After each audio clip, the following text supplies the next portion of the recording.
Hello guys, എല്ലാവർക്കും Kavya family ബ്ലോഗ്സിൻ്റെ പുതിയൊരു വീഡിയോയിലേക്ക് സ്വാഗതം. ഇന്ന് നമുക്കൊരു മുട്ട പൊരിക്കാം.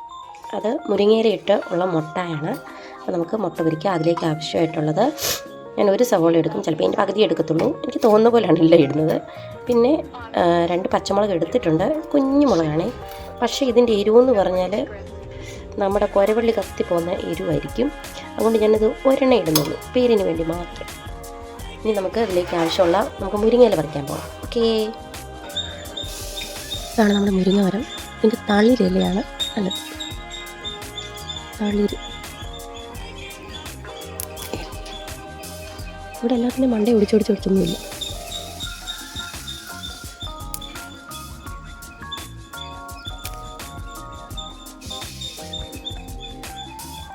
ഇത്ര മതിയാവേ. അപ്പോൾ ഇത്രയും മുരിങ്ങയിലയുടെ ആവശ്യമുള്ളൂ. ഇത് തന്നെ ഇത്തിരി കൂടുതലാണെന്ന് തോന്നുന്നു. ഞാൻ ഇത് ചെറുതായിട്ട് അരിഞ്ഞ് ഞാൻ മുട്ടയ്ക്കകത്ത് ചേർക്കത്തുള്ളൂ. ഇത് മുരിങ്ങയിലൊക്കെ നല്ലതാണല്ലോ. അപ്പോൾ നമുക്ക് ഇതൊക്കെ വൃത്തിയാക്കി ഇതിൽ വല്ല ചുക്കിലിയോ എന്തെങ്കിലുമൊക്കെ ഉണ്ടോ, ചിലന്തിയോ വല്ലതും ഉണ്ടോ നോക്കിയിട്ട് നമുക്കിത് കഴുകിയെടുത്ത് അടർത്തി വെക്കാം.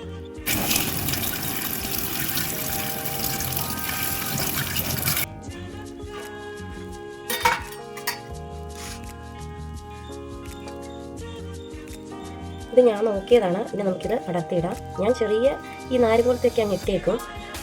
ഇത് ഫുള്ള് അങ്ങനെ അടർത്താനായിട്ട് നിൽക്കത്തില്ല.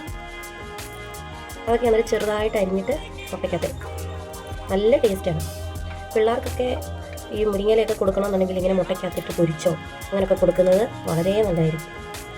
അവർ തിന്നോളും. അതുപോലെ തന്നെ നമ്മുടെ പച്ചച്ചീര, ചുവന്ന ചീര, ഇതൊക്കെ ഞാൻ ഈ വില കാണിക്കും. കാരണം ഇവിടെ ആരും എന്നല്ല, ഇവിടെ ഏട്ടനായാലും കുഞ്ഞിനായാലും ഇലക്കറികളൊക്കെ തിന്നാനായിട്ട് ഭയങ്കര മടിയാണ്. അപ്പോൾ ഞാൻ ഇതുപോലൊക്കെ കാണിച്ചു കൊടുക്കും. ഇത് ഇവിടെ അമ്മ ചെയ്തുകൊണ്ടിരുന്നതാണ്, ഞാൻ കണ്ടുപിടിച്ചതേ ഉള്ളൂ. ഞാൻ ഇവിടെ വന്നിട്ടാണ് ഞാൻ ഇങ്ങനെ മുരിങ്ങയില മുട്ടയ്ക്കകത്തിട്ട് പൊരിക്കുന്നതൊക്കെ കാണുന്നത് കേട്ടോ. അതിന് മുമ്പേ അങ്ങനെ ഒരു പരിപാടി ഞാൻ ചെയ്തിട്ടില്ലായിരുന്നു. ഇപ്പം ഞാൻ മുട്ടയ്ക്കകത്ത് എന്തെങ്കിലുമൊക്കെ ആഡ് ചെയ്യും. എന്തെങ്കിലും ചുമ്മാ പൊരിക്കാതെ, ഉള്ളിയും പച്ചമുളകും മാത്രമായിരിക്കുമല്ലോ നമ്മളിപ്പോൾ ഇടുന്നത്. അങ്ങനെ പൊരിക്കാതെ എന്തെങ്കിലുമൊക്കെ ആഡ് ചെയ്ത് ചേർത്ത് വെക്കും. ഞാൻ നേരത്തെയൊക്കെ ചുമ്മാ ഈ തക്കാളിയൊക്കെയാണല്ലോ അങ്ങനെ ഇട്ട് കഴിക്കാൻ എനിക്ക് വലിയ ഇഷ്ടമായിരുന്നു. ഈ ചപ്പാത്തിയുടെ ഒക്കെ കൂടാണെങ്കിലും തക്കാളിയും സവോളയും കൂടെ വഴറ്റിയിട്ട് അതിൽ രണ്ട് മുട്ടയൊക്കെ പൊട്ടിച്ചിട്ട് അങ്ങനെ ഒരു തോരൻ പോലൊക്കെ ആക്കി കഴിക്കാനൊക്കെ. മുട്ടയല്ലേ, മുട്ടയ്ക്കകത്ത് നമ്മൾ എന്ത് വിടാം. ഇത്തിരി നാര് പോലൊക്കെ ഞാൻ എടുക്കും.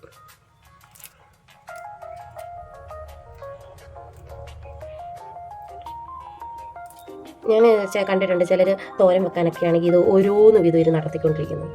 അങ്ങനെ നടത്തേണ്ട ആവശ്യമില്ല. ഇച്ചിരി നാരൊക്കെ വീഴുന്നത് നല്ലതൊക്കെ തന്നെയല്ലേ.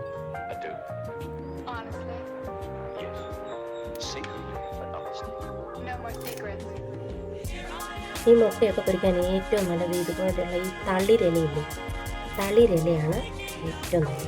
അതിനായിരിക്കും നല്ലൊരു ടേസ്റ്റ്. മൂത്ത ഇലയ്ക്ക് എടുക്കുന്നതിന് നല്ല ഇങ്ങനെ തളിരില എടുക്കുന്നതായിരിക്കും നല്ലത്. അപ്പോൾ ഞാൻ ഇത്ര എടുത്തിട്ടുണ്ട്. ഇത്രയും വേണമെന്ന് അറിയത്തില്ല. നമ്മൾ മുട്ട പൊട്ടിച്ചിട്ട് മുട്ടയുടെ വലുപ്പവും അതിലുള്ളതും ഒക്കെ കണക്ക് കൂട്ടിയിട്ടായിരിക്കും നമ്മൾ ഇടുന്നത്. ഇതിൻ്റെ കൂടെ നമ്മൾ സവോള ഇടില്ല. അപ്പോൾ ഒരുപാടായാൽ അത് ഒത്തിരി ഓവറായി. ഇത് ഞാൻ ചെറിയ രീതിയിലൊന്ന് അരിയും കേട്ടോ. അപ്പോൾ ഞാൻ ചെറിയ രീതിയിൽ അരിയും.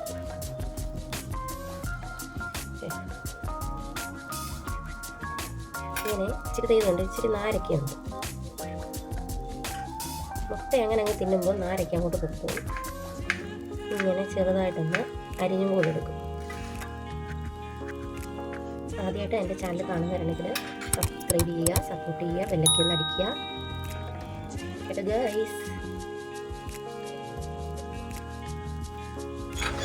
നമുക്കിതിലേക്ക് ആവശ്യമായിട്ടുള്ള ഒരു സവോളയും കൂടെ നമുക്ക് ചെറുതായിട്ട് അരിഞ്ഞെടുക്കും. മണിക്കൂട്ടൻ എണീറ്റിട്ടുണ്ട്.